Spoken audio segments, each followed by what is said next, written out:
है।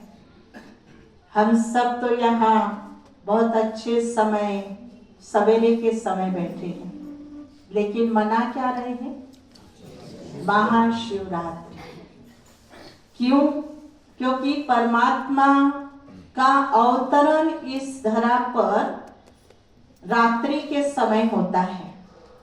और वो कौन सी रात्रि के समय होता है? 12 घंटे वाली रात्रि से तो ये त्योहार कनेक्शन नहीं रखता है। ये मानव का जीवन 12 घंटे से संबंधित है, लेकिन जीवन को यदि कई आध्यात्मिक शक्तियों से ओतप्रोत कराना है तो 12 घंटे से संबंध नहीं रखता है। कल्प के अंदर चारों युग, सतयुग, त्रेता, द्वापर, कलयुग, और कलयुग के अंतिम समय जब इस धरा पर अब जो वर्तमान समय चल रहा है, जिसमें पापाचार, भ्रष्टाचार, लूट मार, रिश्वतखोरी, हाहाकार और अपने पूरे विश्व की स्थितियां इतनी नाजुक और ऐसी उसमें मानव के जीवन के अंदर के मूल्य कहीं गायब और मर्यादाएं देखो कैसे टूट गई हैं। और संयम नियम की तो क्या बात कहूं, पलट ही गए। ऐसा अंतिम छोर जब इस कल्प का, चारों युगों के अंतिम समय का, कलयुग के अंतिम समय का, जब धर्म ग्लानि का समय होता है, तब स्वयं भगवान धरा पर अवतरित होते हैं और एक सत्य धर्म की स्थापना करते हैं।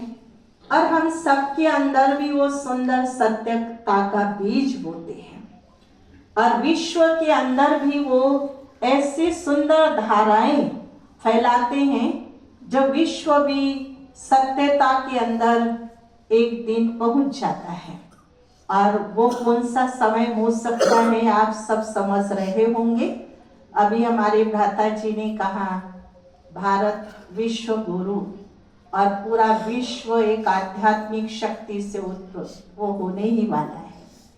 भविष्य में ऐसा समय है जो पूरा विश्व एक होगा, था भी और होने वाला है, जहाँ पूरे विश्व में एक धर्म, एक राज्य, एक कुल होगा, एक ही दैवी कुल होगा और एक ही आदि सनातन देवी देवता धर्म होगा। और पूरे विश्व के अंदर भी एक ही भारत देश होगा। सभी देश इसके अंदर समा जाएंगे, समाप्त हो जाएंगे और एक ही राज्य, पूरा विश्व ही एक कहलाएगा। तो ऐसा समय बहुत जल्दी आने वाला है और वो समय को लाने के लिए हम सबको भी एक सत्य की स्मृति में टिकने की आवश्यकता है। वो है हमें अपने आप को जानना। तब तो हम इस अंधकार से कहीं उभर जाएंगे, जिस अंधकार से आज मानो ठोकरे खा रहा है, उससे यदि कहीं और जाना है और प्रकाश में चलना है, तो एक अंतर मन के अंदर केवल छोटा सा दीपक नहीं, लेकिन अच्छा तेजस्वी दीपक ही प्रज्वलित करना होगा और वो है अपने आप को जानना। इसीलिए कहा जाता है महाशिवरात्रि के पावन पर्व पर अनेक लोग जागरण करते हैं और वो केवल रात्रि भर जिस भी प्रकार से जागरण करते हैं उससे तो हमारे पाप कर्म दग्ध नहीं हो सकते। ये तो सुनते आए 365 दिन के पाप कर्म नष्ट होते हैं, लेकिन परमात्मा स्वयं जब इस धरा पर आते हैं तो वो सच्चा जागरण सिखाते हैं, जिससे हमारे सारे पाप कर्म एक जन्म तो क्या, जन्म जन्मांतर के नष्ट होते हैं और जीवन एक प्रकाशमय बन जाता है, दिव्य गुणों की शक्तियों से भरपूर हो जाता है और एक खिला हुआ पुष्प कहे इस विश्व के अंदर जीवन एक सुगंधित मानव सुख, शांति, आनंद, प्रेममय उन गुणों से अपने आप को भरपूर महसूस करता है। ऐसा वो जागरण कौन सा हो सकता है जिस जागरण में विश्व भी ऐसा प्रकाशमय हो और जीवन भी ऐसा हो, देवतुल्य हो।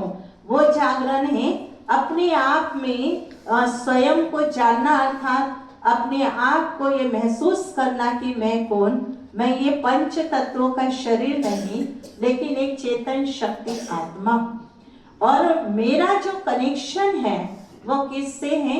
उस प्यारे परम पिता परमात्मा शिव जो विश्व पिता है, जो सारी विश्व की आत्माओं का पिता है, उस पिता से जब हम ये दो ही स्मृतियां अपने अंदर समझ जाते हैं तो हम आंतरिक रूप में अपना एक आध्यात्मिक रीति से उन शक्तियों से अपने आप को उन्नति के मार्ग पर अनुभव करते हैं, आगे बढ़ते जाते हैं, और धीरे धीरे हमारे अंदर की जो दुर्गंध कहूँ, दुर्गुण कहूँ, या किसी भी प्रकार से तमोगुणी संस्कार कहूँ, या जिस दुनिया को हम कहते बिगड़ी को